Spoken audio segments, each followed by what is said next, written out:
Nós vamos falar agora a respeito do acidente que deixou gravemente ferido duas pessoas, Júnior Araújo, produtor cultural responsável pelo Salve Rainha, e o jornalista Jader, também, que já recebeu transferência, ainda está gravemente ferido, mas com menor risco. Aí são imagens do automóvel em que eles estavam, neste acidente, que acabou matando também Bruno Queiroz, o motorista do veículo. Essas são imagens do dia do acidente, fotos do veículo no Fusca, onde estavam as vítimas, e o automóvel sedã preto, que aparece nas imagens, que supostamente teria provocado este acidente. As investigações é que vão apontar esta responsabilidade. Esse acidente foi grave, com consequências gravíssimas, e chocou a população de Teresina.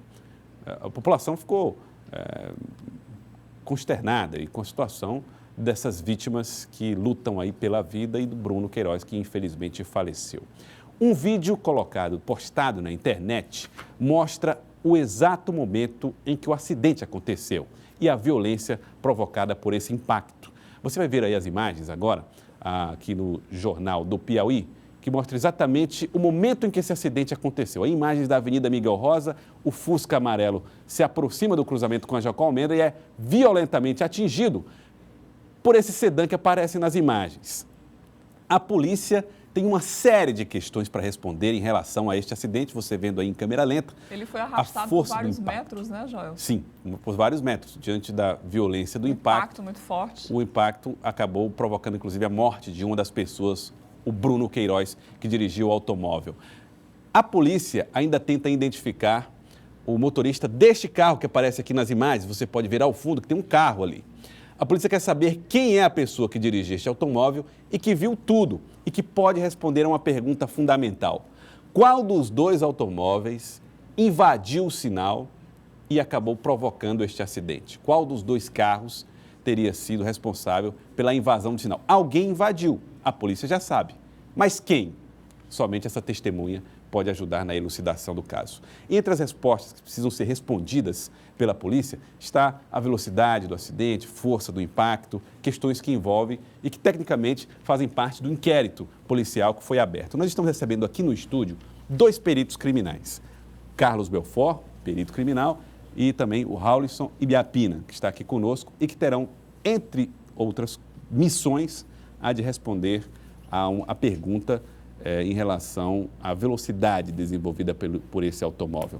Carlos Belfort, boa tarde. Raulisson, boa tarde. Sejam bem-vindos ao Jornal do Piauí. Começo conversando com você, Carlos Belfort.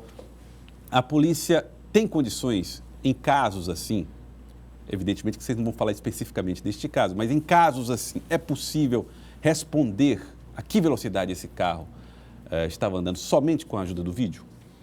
É possível, sim, Joelson. Através da análise das imagens, utilizando softwares e também fazendo uso de reprodução simulada, né? A gente tenta recriar alguns elementos que ocorreram no dia. A gente tem condição, sim, de determinar a velocidade. Inclusive, esse tipo de trabalho já foi realizado em outras oportunidades aqui no estado. Uhum. Raulisson, vocês têm à disposição de vocês que tipo de material? Isso, na verdade, nós recebemos, como falamos agora há pouco, 3 imagens, né, de 2 câmeras de segurança da região que fica próxima ao local em que o acidente aconteceu. Vocês têm mais imagens, além dessa que foi divulgada na internet? Temos mais outras 2 imagens, né? Existem outras imagens? Isso, nós recebemos hoje pela manhã, às 8 horas da manhã, recebemos lá outras duas imagens, além daquelas que nós já tínhamos tido contato, né, nas imagens das redes sociais, em vários sites, e foram feitas 2 solicitações, 2 documentos, 2 requisições, para que a gente possa fazer uma análise no veículo, né? É uma outra metodologia, a gente vai tentar analisar o velocímetro, vamos remover o velocímetro para fazer uma análise que até então não havia sido feita no Piauí, é uma metodologia nova, né? É feita internacionalmente, inclusive tem vários trabalhos publicados cientificamente. Quer dizer, o velocímetro mesmo destruído ou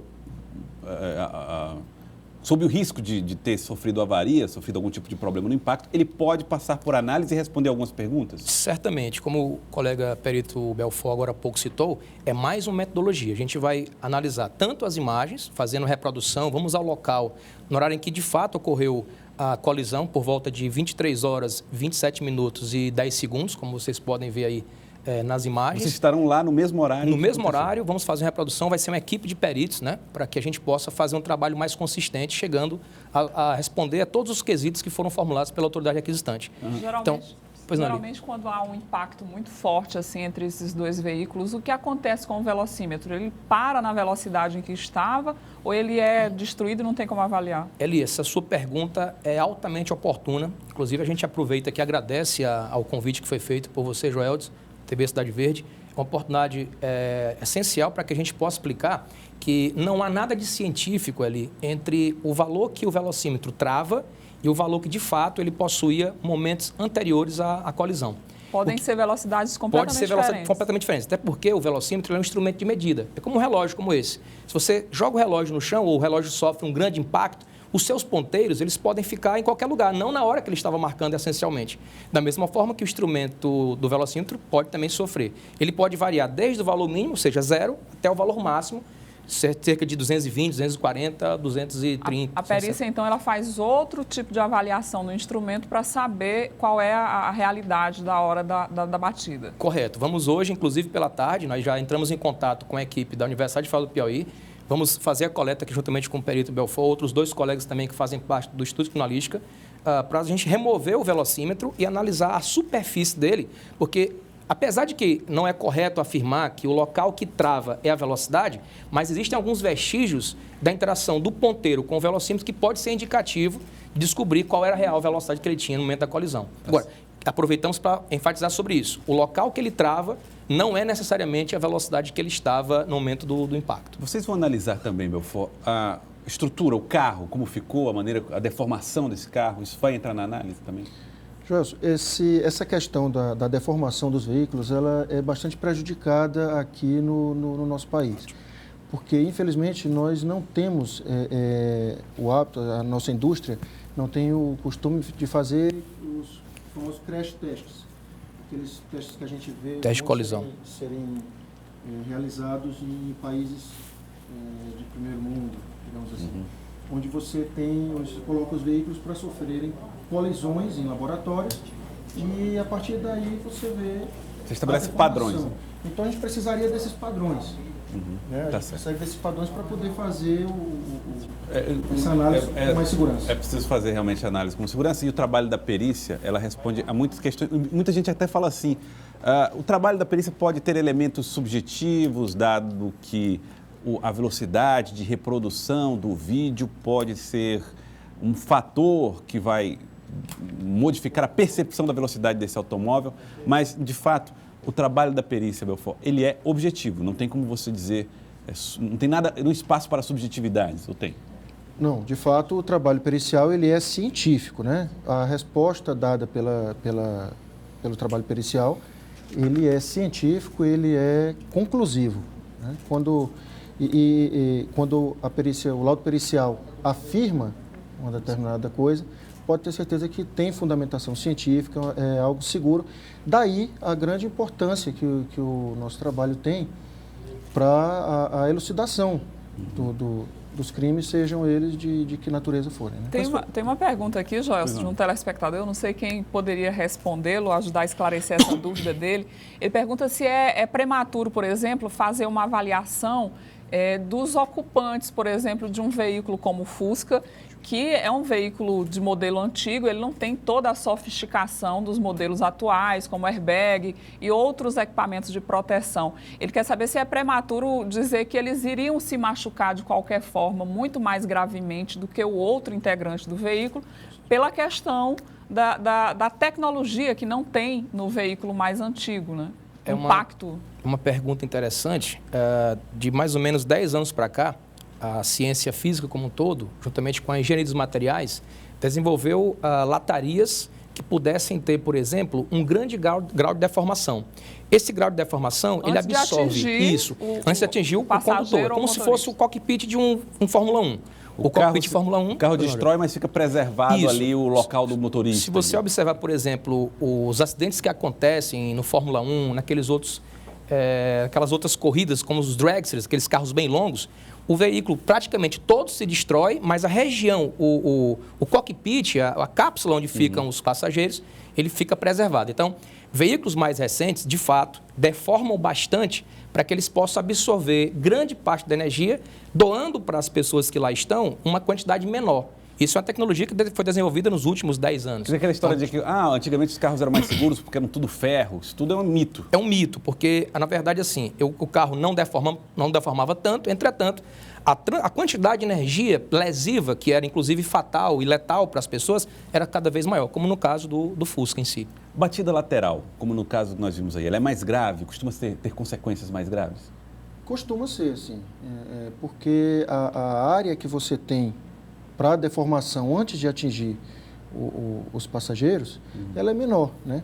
Enquanto que a batida frontal você tem toda aquela região do capô para ir absorvendo a energia durante a deformação, lateralmente isso costuma ser mais direto, ataca mais diretamente o passageiro. É tanto que, complementando o colega Belfort falou, inclusive existem veículos não só com airbags dotados na parte frontal, mas existem airbags também laterais que podem... Airbags de cortina, né? Isso, para que você possa reduzir o impacto.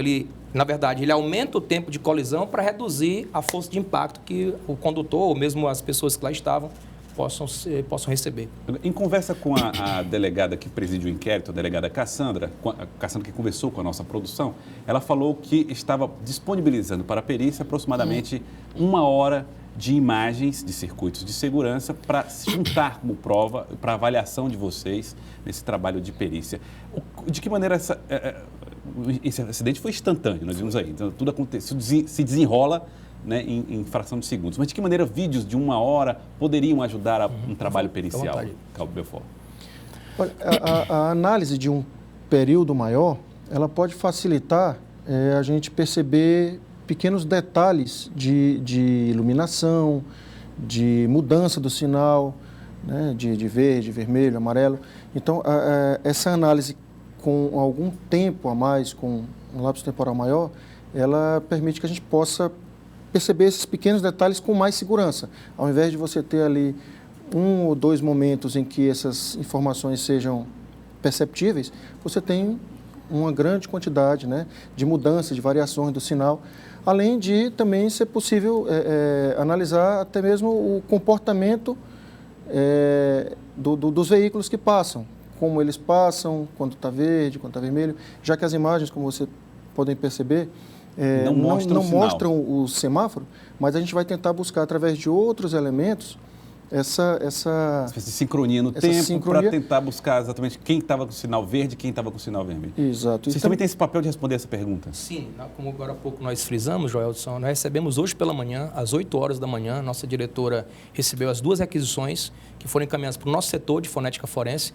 em que ela solicitava uma investigação nas imagens e também no veículo. Sendo que as imagens, pegando um lapso temporal maior, servirá para a gente entender toda a dinâmica, fazendo todo o histórico para ver se o veículo ou os veículos vinham em velocidades mais elevadas do que naquele momento da colisão. Então dá para prever qual é toda a dinâmica da movimentação dele até culminar com a colisão em si.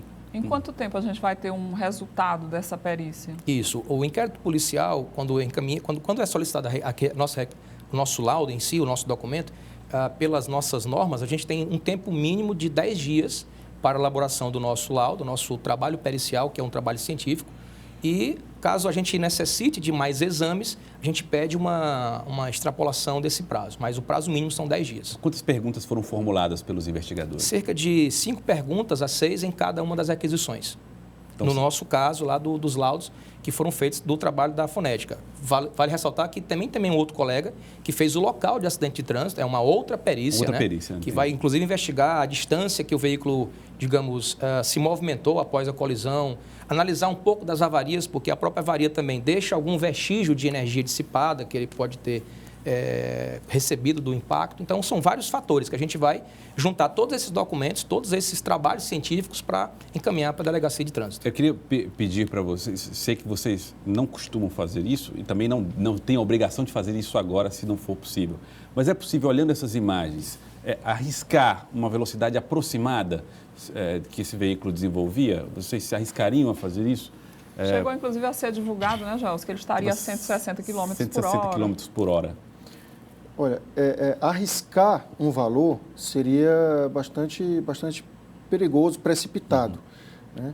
O que dá para afirmar, tanto pela velocidade que o veículo aparece, como pelo arrastamento que o outro veículo Fusca sofreu, dá para afirmar que estava acima da velocidade permitida. E isso a velocidade permitida da via que a velocidade permitida, 60. como é uma via arterial, pelo Código de Trânsito Brasileiro, o limite de velocidade é 60 por hora.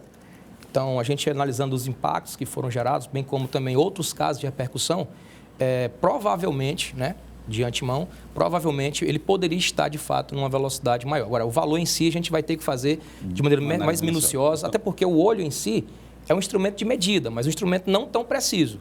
A precisão vai ser feita com a simulação simulada, com a análise do próprio velocímetro. Claro, isso aqui não é uma posição oficial, isso aqui é a experiência dos peritos que estão nos ajudando, dizendo que ele estava acima do limite de velocidade, mas não é possível precisar ainda qual era a velocidade desenvolvida por ele exatamente, né? Nessas imagens, tem como vocês terem acesso, por exemplo, à placa daquele veículo que estava lá na cena, no local, e tentar localizar esse motorista? Porque parece que, pelo que vocês falaram, a informação dele vai ser muito preciosa, né? Na verdade, a gente está tentando também, como eu disse agora há pouco, são 4 peritos, diretamente nesse caso, lá do setor de fonética forense. Nós aqui estamos analisando mais a dinâmica, a física em si, todos os princípios de conservação que estão envolvidos ali, e outros 2 colegas estão analisando na melhoria das imagens, para ver se, com a ampliação e usando os softwares que a gente dispõe em nosso laboratório, a resolução que a imagem oferece vai ser suficiente ou não para tentar encontrar, pelo menos se não a placa, pelo menos alguma caractere que possa constar na sua inscrição. Belfort, mais alguma coisa a acrescentar? Não, no momento, a gente, como a gente falou, não tem como chegar no valor de velocidade, não tem como chegar ainda, afirmar ainda algo mais preciso, mas o trabalho pericial, como já foi dito, pelo seu caráter científico, vai tentar esclarecer todos os pontos necessários e tenho certeza que chegaremos a um resultado positivo quanto à realidade, né? Tá certo, então. Eu queria agradecer muito a presença de vocês aqui, Carlos Belfort, Raulison Ibiapina, peritos que estão trabalhando no caso do acidente do Júnior Araújo.